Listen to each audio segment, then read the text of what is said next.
Cette vidéo pourrait bien ébranler les convictions les plus solides. Des scientifiques ont mis au jour ce qui semble être la conscience universelle, et les preuves présentées sont presque indéniables. Vous êtes sur le point de découvrir comment l'invisible se mêle au visible, et comment le concept à l'intérieur comme à l'extérieur prend un sens profond après cette découverte. Je vous demande juste un peu de patience et de rester avec nous jusqu'à la fin, car tout prendra sens progressivement. Cependant, je dois vous avertir. Cette vidéo pourrait transformer votre perception de l'univers, voire renforcer votre foi en une intelligence supérieure. Si vous n'êtes pas prêt à remettre en question vos croyances, ce n'est peut-être pas pour vous. Mais allez, je plaisante, commençons. Que se passerait-il s'il existait un code secret inscrit dans les nombres? Des nombres comme 1, 2, 3, 4? Et si nous avions découvert un code caché en eux? Que révélerait-il? Cela nous en dirait long sur l'intelligence à l'origine de ces nombres. En effet, un tel code secret, découvert dans les années 1980, a toujours été là, depuis la création de l'univers. Mais ce n'est que récemment que nous avons été assez avancés pour le déchiffrer. Et c'est stupéfiant. Il n'existe aucune explication séculière ou athée pour ce que je m'apprête à partager avec vous. Saviez-vous que notre réalité est régie par des principes anciens et profonds? Le livre Le Kybalion dévoile ces secrets hermétiques en expliquant le fonctionnement de l'univers. Cliquez sur le lien dans la description ci-dessous pour recevoir gratuitement votre exemplaire du Kybalion. Avant de plonger dans ce code secret dont parle le Dr Jason Lisle, il est essentiel de comprendre comment les mathématiques nous ont menés à cette découverte. Je vais tenter de rester concis pour que nous soyons tous sur la même longueur d'onde. Mais suivez-moi dans ce voyage à travers les mathématiques qui pourraient radicalement changer votre compréhension de l'univers et, qui sait, renforcer votre foi en une puissance supérieure. Examinons l'ensemble de Mandelbrot, une découverte qui a non seulement changé notre vision des mathématiques, mais offre aussi un aperçu de la complexité profonde de l'univers. Le monde dans lequel nous vivons n'est que la réalité par défaut. Il en existe de bien plus puissantes. Cliquez sur le lien dans la description ci-dessous pour rejoindre gratuitement le portail et sauter dans une nouvelle réalité. À la fin des années 1970, Benoît Mandelbrot, un mathématicien visionnaire, a exploré comment des règles mathématiques simples pouvaient se déployer en motifs complexes et époustouflants. Son travail a conduit à la découverte de l'ensemble de Mandelbrot, un ensemble unique de nombres révélant un ordre caché dans ceux qui semblaient être le chaos. Pour apprécier l'ensemble de Mandelbrot, pensez à la manière dont les nombres peuvent appartenir à certaines catégories basées sur des règles, comme être pair ou impair. L'ensemble de Mandelbrot est aussi une catégorie, mais il est spécial car il implique des nombres complexes. Ces nombres ne sont pas ordinaires, ils sont composés de deux parties, une réelle et une imaginaire, comme un mélange du tangible et du fantastique. L'ensemble de Mandelbrot est défini en utilisant un nombre spécial C et un processus qui implique un autre nombre Z qui commence à 0. La formule que nous utilisons est la suivante. On prend Z de n plus 1 égale à Z de n élevé à la puissance d'un ajouté à C. Ce qui signifie que nous prenons la valeur actuelle de Z, nommée Z de n, on l'élève au carré, puis on ajoute C, et cela devient notre nouvelle valeur de Z, appelée Z de n plus 1. La question principale est de déterminer si la valeur de Z reste petite ou si elle devient extrêmement grande. Si Z reste à l'intérieur de certaines limites et ne croît pas sans fin, alors C appartient à l'ensemble de Mandelbrot. Si, au contraire, Z augmente de manière continue et devient de plus en plus grand, alors C n'appartient pas à cet ensemble. Par exemple, si nous choisissons C égale à 1, la formule se transforme en Z de C plus 1 égale à Z de n au carré plus 1. En partant d'une valeur de Z égale à 0, nous observons que Z augmente rapidement en taille, ce qui indique que 1 n'appartient pas à l'ensemble de Mandelbrot. Cependant, si nous optons pour C égale à moins 1, nous découvrons un schéma où Z fluctue mais reste de petite taille, ce qui suggère que moins 1 fait partie de l'ensemble de Mandelbrot. L'ensemble de Mandelbrot inclut non seulement des nombres réels, mais aussi des nombres complexes et imaginaires. Les nombres imaginaires résultent en un nombre négatif lorsqu'ils sont mis au carré, symbolisé par i. Nous représentons ces nombres sur un plan, avec l'axe des x représentant la partie réelle et l'axe des y la partie imaginaire. J'ai gardé cette explication aussi brève que possible, mais revenons maintenant au Dr Jason Lisle, qui nous guidera plus loin dans l'exploration de cette formule. C'est une exploration de l'intelligence elle-même. Nous pouvons faire vérifier tous ces différents points par un ordinateur pour voir s'il existe un motif dans l'ensemble de Mandelbrot. Nous prendrons les points qui appartiennent à l'ensemble de Mandelbrot et les colorierons en noir, c'est arbitraire. C'est ainsi que Benoît Mandelbrot l'a fait, et nous suivons son exemple. Et vous avez l'ordinateur vérifié plus de points, et vous trouvez que tous ces points-là appartiennent à l'ensemble de Mandelbrot. Lorsqu'ils sont exécutés à travers cette formule, Z reste petit. Et puis les points qui n'appartiennent pas, nous les colorirons en rouge ou une autre couleur, cela n'a pas vraiment d'importance. Nous avons déjà vérifié le point 1, nous avons trouvé que le nombre 1 n'appartient pas à l'ensemble de Mandelbrot, donc il est coloré en rouge. Et si nous avions vérifié ces autres points, nous trouverions qu'ils n'appartiennent pas non plus. Ainsi, lorsque vous tracez de plus en plus de ces points, un motif commence à émerger. À quoi cela va-t-il ressembler? Eh bien, vous faites exécuter l'ordinateur à travers des milliers et des milliers de points, vous faites vérifier chacun de ces nombres par l'ordinateur, et un motif émerge. Et le motif est vraiment intéressant et inattendu. Personne ne s'attendait à ce que, lorsque vous faites une carte de l'ensemble de Mandelbrot, cela ressemble à cela. Génial, n'est-ce pas? Ceci n'est que le début. Dans un instant, tout commencera à prendre sens, et si vous restez avec moi jusqu'à la fin, je vous promets que vous commencerez à avoir une intelligence supérieure dans tout. Alors, avançons et laissons le Dr Jason Lisle nous montrer à quel point ce motif peut aller profond. Vous allez être étonnés. La forme principale, qui ressemble un peu à un cœur, s'appelle un ensemble cardioïde, et elle est presque identique à la forme parente, sauf qu'elle a des pointes supplémentaires qui en sortent. Mais la forme de base est la même, elle a le cardioïde et les cercles. Elle a une petite pointe qui en sort aussi, avec une petite bosse. Qu'est-ce que cela pourrait être? Eh bien, zoomons là-dessus, absolument fascinant. Et elle a des pointes supplémentaires qui en sortent, et cela a aussi une petite bosse. Mais comment cela est-il possible? Bien sûr, vous pourriez faire cela indéfiniment. Et il y a un nombre infini de versions bébé par fractal, mais ce n'est pas la seule dans l'ensemble de Mandelbrot lui-même, il y a de nombreux motifs fractals. Imaginez zoomer sur l'une des caractéristiques tendres de l'ensemble, vous pourriez vous attendre à ce que le motif finisse par se simplifier ou s'arrêter. Mais il ne le fait pas. Il continue de s'enrouler et de se courber, infiniment complexe. Cette complexité sans fin peut être tout à fait hypnotisante à observer, offrant un aperçu de ce qui semble être un processus infini.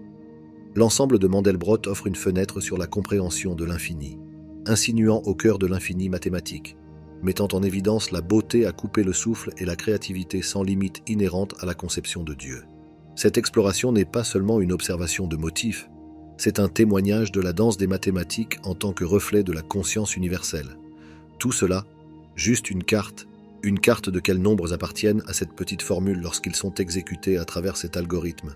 N'est-ce pas fascinant? Alors, il m'est venu à l'esprit, y a-t-il quelque chose de spécial dans cette formule? Je veux dire, l'avons-nous juste découverte par hasard? Incroyable, vous pouvez également tracer les puissances intermédiaires si vous le souhaitez. Et lorsque vous faites cela, vous pouvez voir comment la forme change progressivement de l'une à l'autre, ce qui est assez intéressant. Ainsi, vous pouvez comparer les deux formes. Le monde dans lequel nous vivons n'est que la réalité par défaut.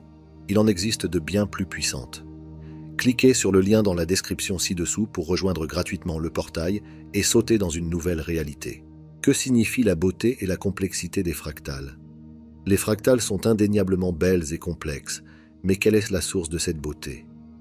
Un aspect intrigant des fractales est que leur complexité et les formes inhérentes, indépendantes du choix humain, ont une attraction naturelle. Les ordinateurs ont-ils créé cette beauté? Bien que les ordinateurs aient facilité le traçage et la visualisation des fractales, ils ne sont pas les créateurs de cette beauté. Les premiers points d'une fractale peuvent être tracés manuellement, bien que ce soit un processus fastidieux. Les ordinateurs ont simplement rendu plus rapide la révélation de ce qui a toujours été là. La beauté existait avant que la technologie ne la rende visible. Benoît Mandelbrot, l'individu qui a formulé les mathématiques, a découvert un élément qui a toujours été présent. Mais ce n'est qu'avec les avancées technologiques des années 1980 que les humains ont pu pleinement l'apprécier. Les mathématiques sont l'étude des relations entre les nombres et les règles régissant leur interaction. Les nombres eux-mêmes sont des concepts abstraits représentant une quantité. Par exemple, le nombre 3 n'existe pas physiquement. C'est un concept représentant une quantité séparée de tout objet physique qu'il pourrait compter. Les nombres sont abstraits et existent dans l'esprit, donc les lois de l'évolution ne s'appliquent pas. Les lois mathématiques, les nombres et les vérités mathématiques sont constants. Ils n'évoluent pas. L'idée que les humains ont créé ces lois est également improbable, car si cela était vrai, nous pourrions décider arbitrairement que 2 plus 2 égale 5. Cependant, une telle notion entre en conflit avec la réalité. Les lois mathématiques ont été découvertes, pas créées. Par exemple, le théorème de Pythagore était vrai bien avant que Pythagore ne le découvre. De même, les planètes obéissaient aux lois mathématiques dans leurs orbites avant que les humains ne les observent. Les lois mathématiques sont invariantes, ce qui signifie qu'elles ne changent pas avec le temps et elles sont exceptionnelles. Ce n'est pas comme si 2 plus 2 égalait 4 la plupart du temps, mais de temps en temps, cela égalait 7. Si vous y pensez, toutes ces caractéristiques ont du sens dans la vision du monde chrétienne, où les mathématiques sont un reflet de la manière dont Dieu pense au nombre. Les lois des mathématiques devraient être conceptuelles, car les pensées de Dieu sont conceptuelles. Cela a du sens. Les lois des mathématiques sont universelles. Elles s'appliquent partout parce que Dieu est omniprésent. Elles sont invariantes parce que Dieu ne change pas. Maintenant, comment pourrions-nous savoir cela? Tout le monde le suppose. Je vous garantis que tous les astronomes, du moins tous ceux que j'ai rencontrés dans ma carrière, croient que les mathématiques fonctionnent de la même manière dans la galaxie d'Andromède qu'ici sur Terre. Et vous ne pourriez rien savoir sur la galaxie d'Andromède si vous ne supposiez pas cela. Vous supposez que les lois de la physique sont les mêmes. Vous supposez que les lois des mathématiques sont les mêmes. Comment le savent-ils? Ont-ils été là? Bien sûr que non, c'est dans la vision du monde chrétienne. Comment savez-vous à propos d'un avenir que vous n'avez jamais expérimenté? D'un point de vue séculier, ils essaieront de le retourner. Comment savez-vous à propos de l'avenir? Parce que je connais Dieu, et Dieu est au-delà du temps. Il m'a dit certaines choses sur l'avenir. Ainsi, vous voyez, toutes les caractéristiques des lois des mathématiques ont du sens à la lumière du fait que les mathématiques découlent de l'esprit de Dieu.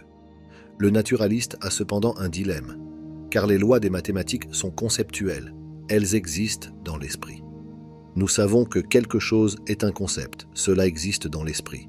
Nous savons que les mathématiques existent avant les esprits humains. Mais le naturaliste n'a pas d'esprit avant les esprits humains, voyez-vous. Je veux dire, les animaux ne peuvent pas vraiment faire de mathématiques, donc il a un problème. Mais le chrétien peut donner un sens à cela parce que nous avons un esprit avant les esprits humains, et c'est l'esprit de Dieu. Et l'esprit de Dieu donne non seulement un sens aux lois des mathématiques, mais aussi à leurs propriétés, ainsi qu'à leur nature universelle et invariante. Maintenant, jetons un coup d'œil à ces images dont j'ai parlé plus tôt. Ici, vous pouvez voir une juxtaposition entre le conceptuel et le monde physique, qui est composé d'atomes et n'existe pas dans votre esprit, n'est-ce pas? Je veux dire, vous avez cette forme. C'est une partie de l'ensemble de Mandelbrot, qui existe seulement dans le monde conceptuel des mathématiques. Nous pouvons la tracer, mais vous ne pourrez jamais toucher cette chose, car elle n'est pas physique, elle n'est pas composée d'atomes. Mais celle-ci l'est, et elle se ressemble remarquablement. Cette forme particulière ici, elle fait partie de l'ensemble de Mandelbrot. Elle ressemble à un éclair, mais elle n'est pas composée d'atomes. Celle-ci l'est. Comment se fait-il que des concepts aussi similaires existent? Ces trucs ici, c'est un graphique mathématique. Cela n'existe pas dans le monde physique, mais cela pousse sur vos fenêtres. Cette forme mathématique particulière, cône sur cône, n'existe pas dans le monde physique, alors que celle-ci, malheureusement, existe. Cette forme particulière, qui fait partie de l'ensemble de Mandelbrot, c'est une double spirale. Vous ne pouvez pas voir cela dans un télescope parce qu'elle n'est pas composée d'atomes. Elle n'existe pas physiquement dans l'univers. Mais celle-là, vous pouvez la voir dans un petit télescope. Le physicien Eugene Wigner se penche sur cette énigme dans son article « L'efficacité déraisonnable des mathématiques dans les sciences naturelles ». Il trouve cela perplexant et presque miraculeux que notre univers se conforme si soigneusement aux lois mathématiques et que les humains ont la capacité de découvrir ces lois. D'un point de vue séculier, il n'y a pas de réponse claire quant à pourquoi l'univers adhère à ces règles mathématiques. En revanche, la vision du monde chrétienne offre une explication différente. Elle suggère que la beauté et la complexité dans les motifs intricats de la création viennent de Dieu partageant certaines de ses pensées avec nous. Cette révélation divine est communiquée le plus explicitement dans la parole de Dieu et se reflète également dans les lois morales écrites dans les cœurs humains. Je tiens à exprimer ma gratitude au Dr Jason Lisle pour avoir attiré notre attention sur la profonde connexion entre l'adhésion de l'univers aux lois mathématiques et l'existence d'une puissance supérieure. Ces perspectives nous encouragent à réfléchir profondément sur le monde dans lequel nous vivons et les principes qui le régissent. Ce monde pourrait être vu comme une preuve d'un grand dessein, une orchestration réfléchie qui transcende la simple coïncidence. C'est une perspective qui ne fait pas seulement appel à l'émotion ou à la croyance, mais engage également l'intellect et invite à la contemplation. J'espère que cette vidéo vous a rapproché d'un sentiment d'émerveillement et éventuellement plus proche de Dieu. présentant un point de vue unique où la précision des mathématiques reflète la nature omniprésente et omnisciente d'un être supérieur. C'est un voyage qui entrelace la rigueur de la découverte scientifique avec la spiritualité, nous invitant à contempler la magnificence de l'univers et la possible présence d'une intelligence divine derrière sa conception complexe et ordonnée. C'est la fin de ce dossier. Les travaux de l'Institut de la réalité sont mis gratuitement à votre disposition, mais ils nous demandent beaucoup de travail. C'est pourquoi, si vous avez apprécié cette vidéo, vous pouvez vous abonner à notre chaîne YouTube et laisser un j'aime sous cette vidéo. Nous reviendrons bientôt avec un autre dossier. Quantiquement, l'équipe de l'Institut de la réalité.